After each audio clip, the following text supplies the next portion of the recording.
Maybe. All right, welcome everyone. I'll start by opening the meeting at 6 p.m. and we'd like to start by acknowledging the traditions of the Nalma people on whose land we are gathered here today. And I'll welcome all the attendances. So we've got one person so far. This is, were you here last year? This is Emer. Yes. Yeah, but you weren't here. No, just Emer. Yeah. Back from uni. Well, she missed out on. That's what I said. She's flying a special. Yes. She's doing specially today. Doing specially. Oh, well, thank you.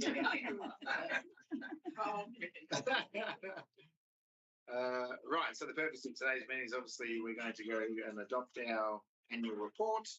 But before we get into that, I'd also like to acknowledge and thank all the city staff who have done a fantastic job. I think we had over 50 people out and about yesterday, just making the town safe and trying to get all of our public facilities reopened. They did a fantastic job because within 24 hours we had majority of our facilities back open. There's been a few outliers being, Rover in the pool. The pool's got obviously heavily chlorinated and then overfilled with water. Then we had to wait to test them and make sure they're safe. But obviously, and unfortunately, the art centre has had some damage to it on the shelf. Is that correct? The shelf, and inside there's a leaking. That's open again. So, but I think within almost 72 hours, we'll have all of our public building facilities open again, which is amazing. There might be a few leaves, around the place, but the wind will pick them up. So I wanted to thank the city staff for that. It was whether a cyclone comes and hits you directly or not, the impact of town on rain and wind, and then tying down, preparing, and then reversing that process. It takes a lot out of people. And I dare say there's a few of us sitting at a table tonight. We're feeling a little bit tired from an eventful weekend. Okay, item 2 on the agenda is a record of attendance, of which we have everyone. We have all councillors and staff present. There's no apologies, no one's absent. Electors, we're all electors here. Is Ema? Yes, we have all electors here. Now everyone here is an elector. One member of the public. There are no members of the media. No. Right, so we move on to item 3, which is our annual report.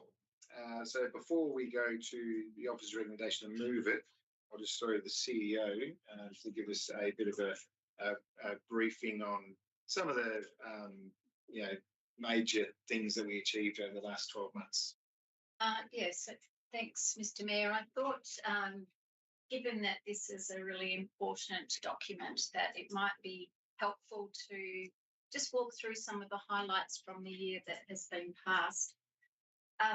The City of Karratha provides more than 100 services and activities to our community, from curbside waste to town beautification and delivering public facilities. And all of these services are working to meet our local community needs and our goal to be the most livable city. So I thought I would take a moment. This annual report that you have in front of you is a key accountability document. It outlines how the city has managed public funds, delivered our services, and progressed the priorities of that the council has set.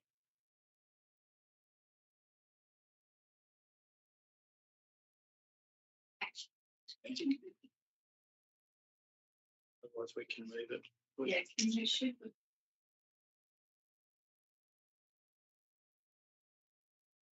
Oops. Oh, there we go. You go back. You get There we are. Right. So just to start off with revenue, we had total revenue of $174 million. And probably one of the highlights is that we received a perfect audit opinion from the OAG, which is an unqualified opinion that confirms that our financial statements are accurate and compliant and meet the required controls. Our revenue increased by 20%, but that was also supported by grants of about $30 million. And I'll talk about that a little bit further. We kept downward pressure on rates. Our rates bucket, if you like, our rates yield increased by 7.4%, but we kept residential rates at zero with no increase to yield. So we attempted to keep that downward pressure on residential rates. The other thing that I would mention is that our commercial businesses contributed $18.4 million into our savings accounts or our reserves, and that's the net movement in money into our accounts to pay for future investments. That might be future buildings, it might be improvements to the airport, it might be improvements to our waste services. In relation to housing and growth, we committed $26 million to housing projects, and I'm feeling fairly confident that we will actually recoup some of that money through sales to third parties. And we successfully secured $22.1 million in funding from the federal government to deliver stage 1 of the Mullataga subdivision. Further funds are likely to be provided by the state government through Development WA. So these investments are focused on increasing housing supply, but also we are protecting ratepayer funds and community projects. In terms of expenditure, as any business is finding at the moment, there is a lot of upward pressure on expenditure. Our expenditure was directed towards core local government responsibilities, roads, footpaths and drainage, major infrastructure, waste management, environmental services and community facilities and events. We're currently managing $700 million worth of assets, and we also invested about $32 million in capital expenditure, which is a lot of those heavy projects. Our asset consumption ratio is 96, which is out of a possible 100, and the target for that is 90. So what that means is that we're maintaining our assets at the correct levels. Our operating expenditure increased by 11.7%, but sitting behind that were employee costs, which increased by 20%, and materials and contracts, which increased by 13%, which are two of the larger categories. So first of all, the total operating at 11.7 tells you that we've absorbed some of those expenses that are underlying those employee costs and materials and contracts are part of that 11.7.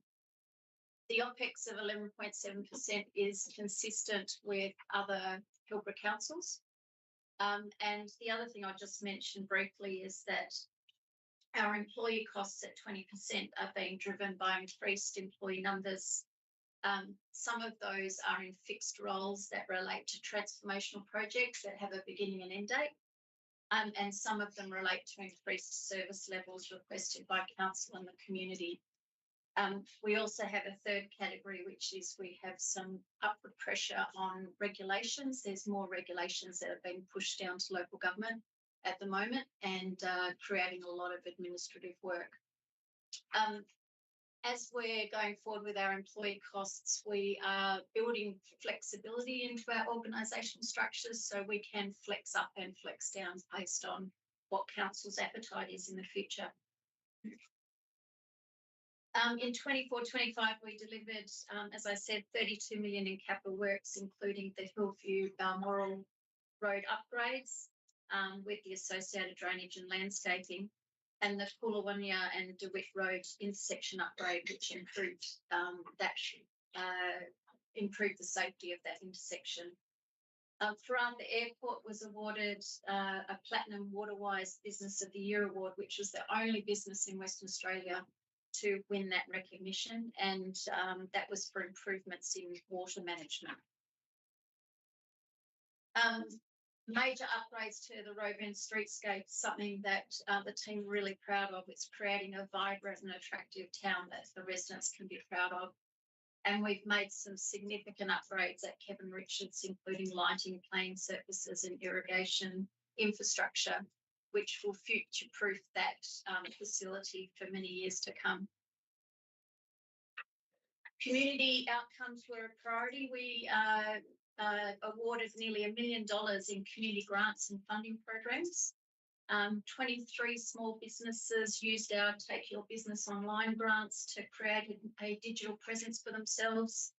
Large community grants were delivered to 17 different projects, totaling $448,000. And small community grants to 32 projects delivered another $99,000. And of course, we delivered some incredible culture and community events, such as the Red Earth Arts Festival and Cossack Art Awards. In addition to that, we have targeted programs that support different parts of our community: youth, volunteers, seniors, and community organisations. And together, that's creating that livability in our community and social connection, while also driving economic activity as well. As I said a moment ago, we have 100 different services that we deliver for the community, and in 24-25, we achieved a lot. We had 600,000 people go through our rec centres, 100,000 people visit the library, 689,000 people were passengers in our airport, and 47,000 visits to our youth facilities. We also processed 110,000 tonnes of waste, and we processed 30% more development applications than in the previous year. We had over about 7,000 customer requests, and we processed 92% of those within the statutory timeframes. And finally, our public transparency and accountability was a real focus for us. We moved our council meetings to online, and we've really focused on creating more opportunities for community feedback and engagement to help direct council's decision making. So I'm at the conclusion now, you'd be pleased to know. Finally, this is your team, just some of your team. We have an extraordinary team that are really committed to doing the right thing for our community. And we're a business that's going through a lot of change behind the scenes. We're focusing on how to deliver services to our customers better. And in particular, we're looking at how to make it easier to do business with us. It's a time-consuming process because we're rebuilding clunky technology and really outdated processes, and it's taking time to get that done.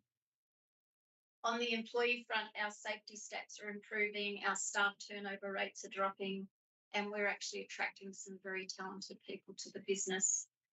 But at the same time, we're absorbing a large range of regulatory changes that are being pushed through from the state government. They have good intentions, but in practice, they're making it harder to do what we do and adding more bureaucracy to our business. But your employees are committed and care about what they do. And as the Mayor said, we had 50 people out yesterday doing all sorts of activities to protect public safety, protect your assets, and to get your business back online. And they do that because they care about this community and they care about this business. So looking ahead, we're a city that's experiencing growth, and we have many pressures with a growing population. And as an administration, we're going to be focused on continuing to improve, maintaining financial sustainability, planning ahead in terms of our infrastructure, leveraging external money, so it's not always coming out of ratepayers' pockets, and making sure that we deliver value for money for our ratepayers. And while we are often on the receiving end of complaints and concerns, which is the nature of local government, we often do get it right.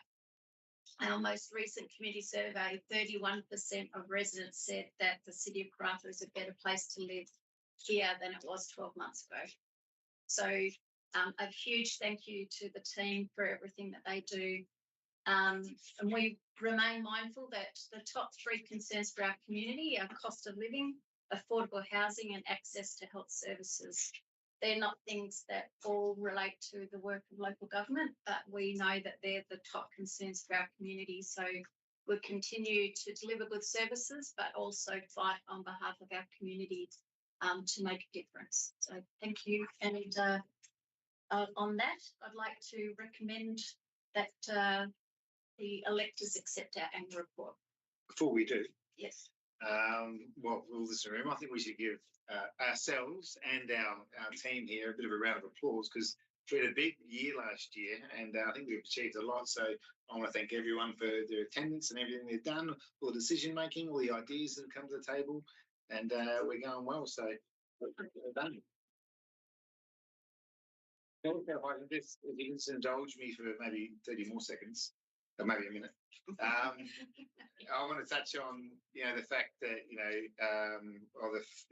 to thank everyone here for the faith they've given the Mayor's and CEO's office in embarking on the advocacy, in the advocacy space. Because it does take a lot of time, it does take a lot of energy, but you can see the results come through, with the housing stuff. Project Dorothy, we started that, this council 18 months ago, started that process. Right, and we've achieved housing out of it. We've got funding for it, and now the state government has taken what we've done, and they've put their own expression of interest out to builders to build housing in Karratha now, which is fantastic. It's unfortunate that it takes that much time for the government wheels to turn, but the good thing is that if you keep advocating, you keep pushing, that you can get government, no matter who they are, to be on board, with what you're trying to achieve. And the same goes through the Step Up, Step Down facility in town. Without Christy Gavnopper coming in and going through what she had to go through, and pushing us as well to lobby the state government to not just commit, but actually to build that facility. It took the community, it took us to make that happen. So that advocacy works. So I just want to thank everyone for their faith that we can go out and do that, and we do get results. So thank you very much. Right, so the annual report. So the officer's recommendation is that the electors accept the contents of the City of Karratha's annual report for the year 24-25, including the audited annual financial report and the Office of the Auditor General's independent auditor's report, the year ended 30th of June 2025. Can I have someone move that motion? Councillor Johansson, someone to second it? Councillor Simpson? Is there anyone against contents within our annual report? No? That motion is carried. Thank you. Next is general business. So 4.1 statements, of which we have received no statements from any electors current time. 4.2 is public questions, of which we have also received no public questions this year. 4.3 is public motions. Unfortunately, we don't have any electors here, unless Amy, you've got something up, I'll allow you. We're supposed to have it written down, but nothing. Okay, well, in that case, item 5 is the closure of the meeting. That is a lot quicker than last year. So I deem the meeting closed at 6:18 p.m. with the next OCM